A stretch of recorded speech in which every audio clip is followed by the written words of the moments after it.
Determino que termine em nós e desate, e que amanhã possa ser diferente para elas, que tenham outros problemas e encontrem novas soluções. Na música Oração, Linda Quebrada fala de fé, de quem ora por um amanhã sem esquecer a força de quem veio de ontem, dando glória às memórias daqueles que se subvertem às normas. Artista integrante do movimento LGBTQI+, Rafaela traduz sua resistência em poesia. Seja bem-vinda. Obrigada, obrigada. Salve, salve, gente. Uma honra estar aqui. Rafa, quais os nós que tu tem desatado? Olha, alguns eu tenho atado, outros eu tenho desatado, outros eu acho que estou desatando, estou atando mais. Mas eu acho que eles passam pela produção de vida mesmo, seja num espaço de trabalho, seja num espaço de estudo, seja num espaço mais íntimo e emocional, seja num espaço mais doméstico. Esses nós, eles vão se brincando com os meus sentidos, né? Que eu fico completamente confusa, mas ao mesmo tempo me dá um caminho, sabe? Um fio da meada, mesmo que não tenha meada, só o fio, como diria a Betânia. Sinto que é mais ou menos isso. Vários nós, e especialmente os nós mais subjetivos. Rafa, como a palavra opera em ti, através de ti? Por que que a palavra é algo tão quase que eu não consigo descrever quando eu resgato memórias da minha trajetória?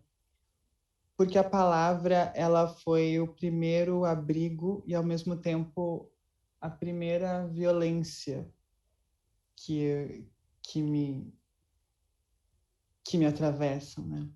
Então, o primeiro lugar que eu encontro de expressar coisas que eu sequer conseguia nomear foi a partir das palavras, e ao mesmo tempo foram as palavras que carregaram até mim coisas que me marcaram, coisas que me foram muito duras, né, ao longo desse processo todo.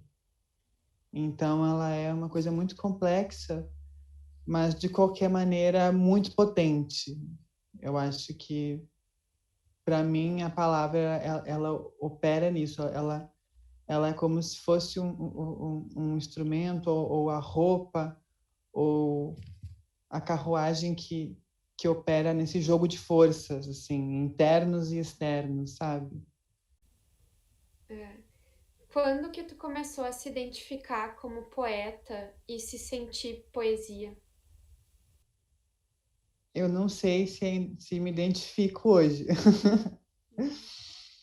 como poeta, assim, eu tenho resistido a me ver como escritora, como poeta, como muito pela imagem que a gente cria, né? Daquele poeta, homem distante, que publica vários livros em grandes editoras, né? Eu diria que é um processo, assim, hoje eu me identifico no processo de perceber que o meu trabalho poético, ele é um trabalho, e, e me sentir poesia, eu acho que desde sempre.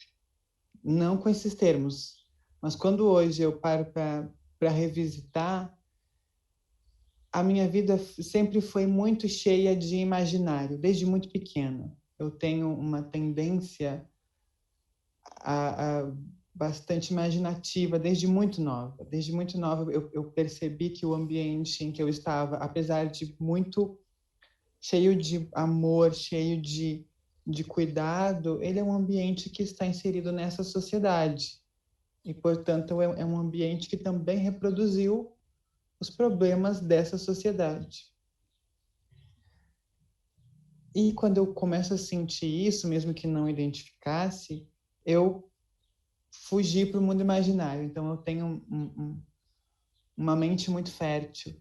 E essa mente fértil me fazia olhar para as coisas e buscar símbolo nelas e criar em cima delas. Então eu digo que eu sempre vivi, na verdade, no mundo imaginário, onde as coisas são muito simbólicas e poéticas, não que aqui também não seja, né, o mundo real.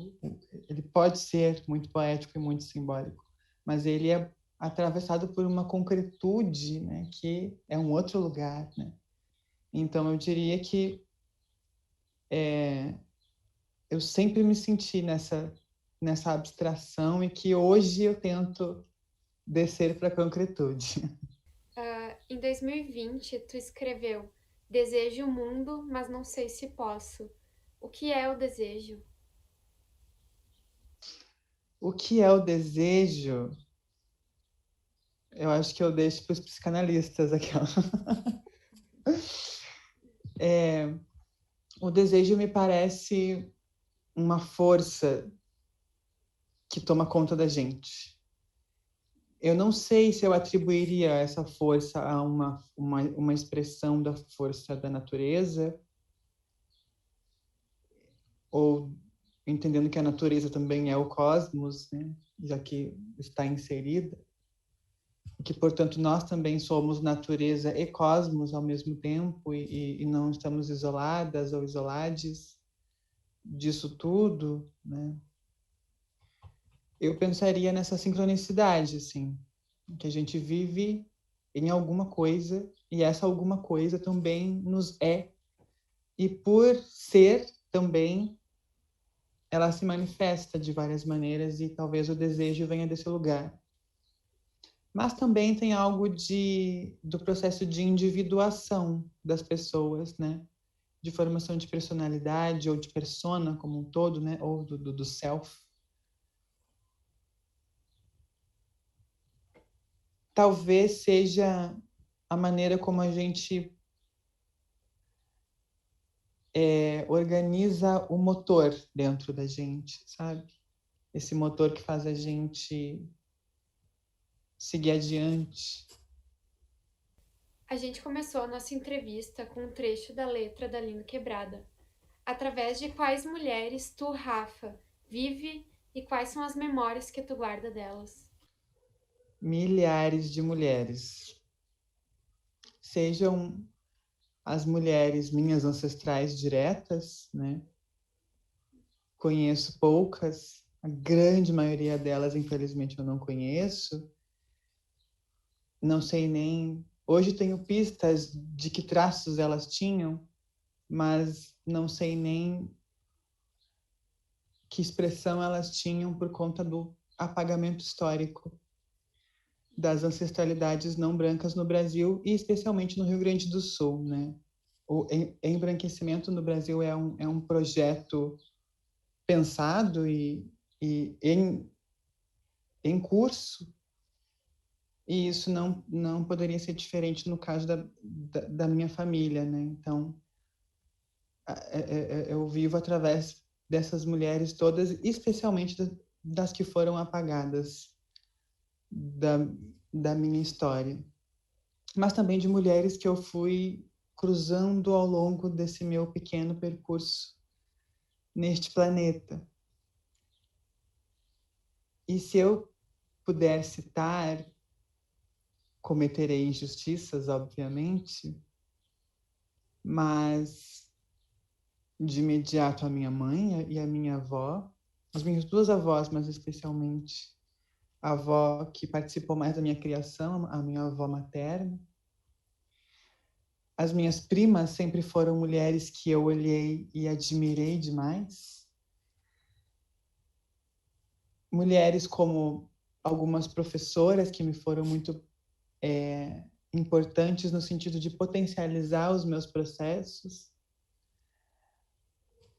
E pessoas amigas mesmo, né, que cruzaram o meu caminho e eu cruzei o caminho delas e a gente, no encontro, percebeu que podia construir muita coisa, né? E aí isso envolve a minha mãe travesti, porque toda travesti tem uma mãe biológica e uma mãe travesti, né? E a minha mãe trans, ela é uma grande amiga minha. Ela se chama Cecília. Tem uma outra grande mãe, que é uma mãe de movimento social para mim, uma mãe de posicionamento, né? E de discernimento mesmo, que é a Lins Robalo, com quem eu trabalho hoje em dia, aqui na Vereança, em São Borja. Uma grande parceira, uma grande construtora de possibilidades. e que muito participou de construções muito importantes na minha vida. Tem as referências nossas mais distantes, né, como Lineker, que eu tive o privilégio de conhecer pessoalmente em 2019, numa oportunidade da gravação de um programa, e ela também canceriana, né, eu do dia 4 e ela do dia 5 de julho, ou o contrário, ela do dia 13 e eu do dia 4, agora me perdi um pouco, mas é um dia de diferença. E se eu hoje me percebo enquanto pessoa trans, ou enquanto pessoa transvestigênere,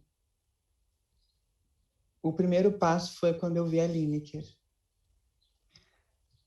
Porque quando eu vi ela, eu dei um suspiro e pensei, tem uma saída, né? Tem como. E depois eu fui descobrindo as músicas dela, e as músicas dela falavam muito de coisas muito íntimas minhas. Então, a Lineker, ela é uma pedra angular, assim, bastante importante no meu processo, assim, e não só de identidade, mas também de expressão mesmo, né? As letras das músicas dela são a poesia mais linda possível, né? Tu escreveu, com outros 27 autores trans, o livro Transformação, que é um livro de contos que fala sobre afetos. Pensando na sociedade atual, como tu vê a relação entre dor e afeto? Uma relação quase que umbilical, né? Eu penso que dor faz parte do processo de viver.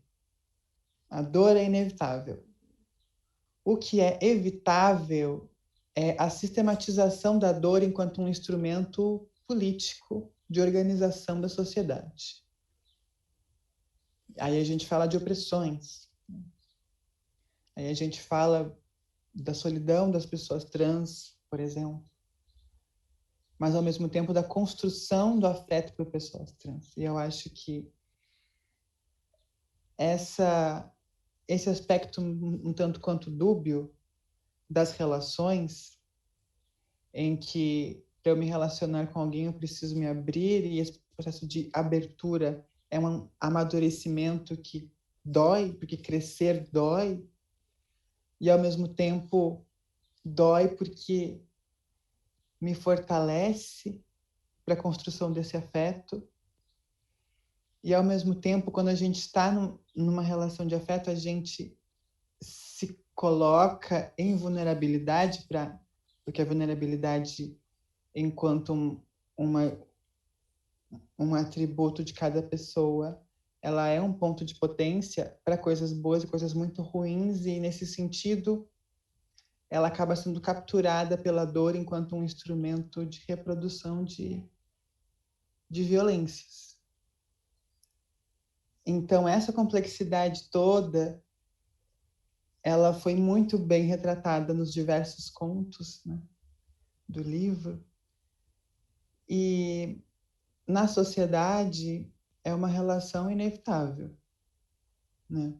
Porque a maneira como a gente se relaciona afetivamente, para além da dor natural de um processo de maturação, essa maneira como a gente se relaciona também é mediada por um processo de subjetivação da sociedade, né? A gente não cresce numa bolha, a gente não cresce isolada e pronta. O processo de viver em sociedade é justamente isso, se afetar. É inevitável que a gente reproduza coisas dessa mesma sociedade, né? Então, nesse sentido, a produção social do gosto e talvez do desejo, para recuperar a pergunta, ganha um lugar muito especial na análise, né? Porque o padrão de pessoas que eu me interesso vai dizer que peso a formação da sociedade tem dentro de mim, de maneira íntima e emocional, né? Então, quando surgem debates como a solidão das mulheres negras, quando surge o debate sobre a solidão das mulheres trans e das pessoas trans de maneira geral, quando surge um debate sobre hipersexualização de homens negros, de mulheres negras, de pessoas negras, quando surge o debate sobre hipersexualização, especialmente das travestis, das mulheres trans, é um debate sobre o quê? É além de uma relação comum em que existe afeto e a dor em algum momento. É sobre processos de desumanização que instrumentalizam essa dor e que tornam ela insuportável. Eu o tempo todo preciso ficar me esquivando de pessoas, especialmente homens cisgêneros e, em sua maioria, heterossexuais, que vêm até mim com esse olhar. Não é um olhar de afeto. É um olhar e uma interpretação da minha existência como algo que não é nem humano. É um brinquedo sexual, é um depósito de sêmen. Então, isso, não só na minha experiência empírica, né, não seria suficiente, mas a recorrência com que isso acontece com as pessoas trans, e não só com pessoas trans, mas com mulheres negras, também, segundo os estudos que estão sendo feitos e diversos relatos dos movimentos sociais, isso evidencia como um processo tão amplo e social como a desumanização de alguns povos e pessoas, ela chega num lugar tão íntimo como a maneira como eu me relaciono, a maneira como eu gosto, a maneira como eu busco parcerias sexuais e afetivas. Por isso que escrever esse conto para o livro foi um desafio enorme, mas ao mesmo tempo eu tinha muito material, porque isso me atravessa por completo, né? Inclusive, a minha sessão de terapia hoje rendeu sobre isso. O rompimento de uma hegemonia nas artes, né, através do afeto, é sobre potencializar esses afetos historicamente negados? Também, por exemplo, criar histórias onde pessoas trans têm um final feliz. Muita gente vai olhar e dizer isso é pura fantasia, na vida real é um inferno. E é mesmo. Mas a gente também precisa entender a dimensão de produção da vida da área cultural e da arte, né? Porque na maioria das vezes a vida imita a arte, mais do que a arte imita a vida, penso eu. Óbvio que essa é uma dicotomia que não se verifica, né? É só uma brincadeira. Mas potencializar essas histórias de afeto entre pessoas que, no processo histórico de uma sociedade, foram alijadas desse processo é extremamente potente. Para romper com as hegemonias e para além disso, garantir o resquício de humanidade, que nos é o tempo todo, de diversas maneiras, questionada, né? Então tem esse lugar de... O ela transforma Rafa em nome composto, pulsando poesia. Além do nome, como tu pulsa poesia no dia a dia ou como ela pulsa em ti? Muito carinho por essa pergunta, porque o processo do nosso nome é algo muito, muito especial, né? E eu cheguei nessa composição de nome, né? Um primeiro nome sem um indicativo de gênero específico, né? Rafa é algo muito singelo, também de um lugar meio carinhoso, mas é algo que não tem uma designação de gênero imediata. E ela, né, como um nome que beira aí pronome, né, seja na língua portuguesa, seja na língua espanhola, beira um nome estrangeiro, né, e de mulheres de muita expressão, de muita potência. Então, Rafaela, separado, tem essa cisão no meio, né? E eu acho que essa cisão, ela é muito simbólica. O espaço que tem no meu nome, ele não é à toa. Existe um espaço ali porque eu fiz um rompimento com um projeto que tinha para mim desde antes de eu nascer. Eu estava na barriga muito antes disso, mas de maneira um pouco mais imediata. Na barriga da minha mãe já existia um projeto para mim, né? De ser humano, de homem branco, que vai ser hétero, que vai constituir uma família, que vai agir ativamente no mundo e no espaço público para garantir a reprodução da vida como a gente conhece, das estruturas que a gente conhece, né? Então, quando eu faço esse rompimento, isso é uma negociação bastante dura e quase que bélica com o meu espaço enquanto pessoa humana que existe, né, e constrói relações. E eu acho que quando eu chego nesse nome composto e vejo a poesia que tem nele, isso só reafirma, né, o quanto, na verdade, eu sempre fui muito poesia, muito abstrata e tento trazer isso para a vida real, né? Tento materializar isso onde eu consigo e conseguir fazer isso com o meu nome, né? Penso que todas as pessoas que existem deveriam ter essa oportunidade de construir o seu nome.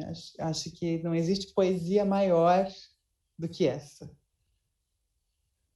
Talhar a própria existência no mundo. O nome faz parte disso. Há como fazer isso sem mudar de nome. Pessoas trans fazem isso, inclusive. Mas passar por esse processo, que infelizmente é muito atravessado por dores evitáveis por conta do meio que a gente vive, é um fazer poético, assim, gutural, sabe? Ele é do fundo da garganta, ele é visceral, é poesia na carne. E eu acho que isso me é talvez seja um grande desejo também. Ter visão, né? Ser visionária é o mesmo que ter esperança ou não é a mesma coisa? Eu penso que não é a mesma coisa. E eu acho que tem uma diferença entre ter esperança e esperançar, como diria Paulo Freire, né? Ser visionária, penso eu que, para além das dinâmicas de capital da nossa sociedade, ela é a maneira como a gente busca um fazer, né? Aí esse fazer pode estar condicionado a querer mais lucro, infelizmente, não gostaria que isso fosse possível, mas é. Ou esse fazer, ele pode estar relacionado à produção de vida, né? Não à produção de coisas com o lucro, mas à produção de vida. E quando está nesse lugar de produção de vida, é extremamente potente. E a gente tem diversas pessoas que acabam tomando posições de liderança na sociedade por conseguir olhar para o sistema como um todo, lidar com esses sistemas, né? Como que a gente interpreta essas coisas e aonde que a gente pode ir. Penso que isso é fundamental. E isso não é ter esperança, isso é analisar. Às vezes é um pouco de intuição. Ter esperança é um sentimento de salvaguarda quase, né? É um último acreditar, é quase que uma fé. E entre ter uma esperança que tu tá ali esperando que alguma coisa aconteça e ser visionária, existe esse esperançar que ele é muito dinâmico, ele envolve ações, ele envolve talvez ter esperança e ser visionária ao mesmo tempo, porque ele é um verbo, né? E sendo verbo, ele necessita que a gente organize essa esperança. E eu acho que esse processo de organizar a esperança é algo muito visionário. Rafa, eu gostaria de agradecer pela presença, pela tua partilha. e por ter topado também de participar do programa. Eu que agradeço. É sempre muito importante que a gente crie espaços e abra espaços para falar sobre produção de vida, sobre produção simbólica, o trabalho artístico de pessoas, no atual momento, de todas as pessoas que trabalham com isso, mas especialmente de pessoas que fazem parte de grupos historicamente alijados de toda e qualquer chance, de toda e qualquer oportunidade. Sempre muito gratificante poder trocar, construir, né? E sempre muito interessada em seguir fazendo isso, né? Sempre disposta a fazer isso, né? Com a poesia, com a arte de maneira geral e com a produção de coisas, né? Coisas não, a produção de símbolos, essa produção que ela alimenta o nosso interior e não o nosso exterior, né? Ainda temos muitos espaços para preencher com a arte, rompendo hegemonias ou buscando o predomínio de discursos e afetos também mais diversos. Porque a arte é identidade, e identidade é o que somos. O Provocarte de hoje vai ficando por aqui. Seguimos em construção e nos desconstruindo e reconstruindo de novo. Até o próximo episódio.